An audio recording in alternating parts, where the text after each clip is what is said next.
Seeing the long-standing National Stadium of Singapore, dozens of memories gushed into the minds of all Singaporeans.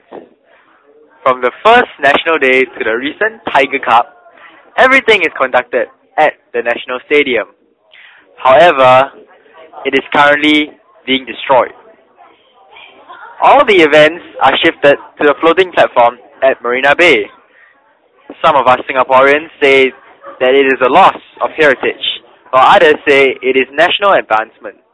In any word, the replacement of the National Stadium by the floating platform has impacted Singaporeans greatly, both in a positive way as well as in negative ways.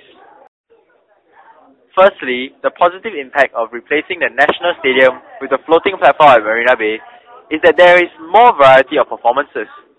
The floating platform is surrounded by water, therefore performances held there could involve water elements.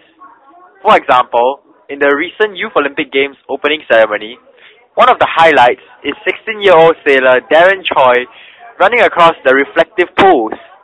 Ripples are formed as he marked his way up to the cauldron to light the burner. Also, when Singaporean Majid Kaur, 50, was interviewed, he said, "It came from a float.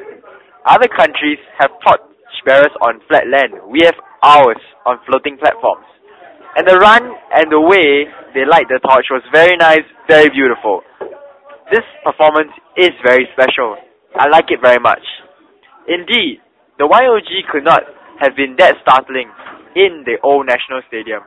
Thus, the replacement of the National Stadium by the floating platform enhances the performances held in Singapore by adding in water elements. Secondly, the negative impact of replacing the National Stadium with the floating platform at Marina Bay is a loss of heritage. The National Stadium has held 18 NDP, 2 SEA Games and dozens of inter-school competitions. It was also the place where the patriotic phenomenon Kallang Roar is first witnessed. Every year, it is part of our heritage to hold NDP at the Padang, from the impressive Kallang Wave to the unique Kallang Roar.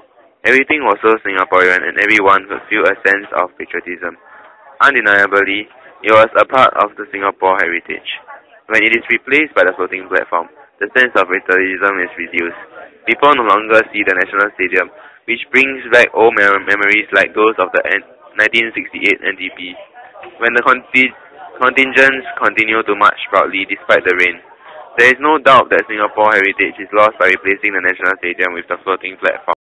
Lastly, the negative impact of replacing the National Stadium with the floating platform at Marina Bay is less people will be able to watch the major events live. The National Stadium can hold 50,000 people, whereas the floating platform can only contain 27,000 people.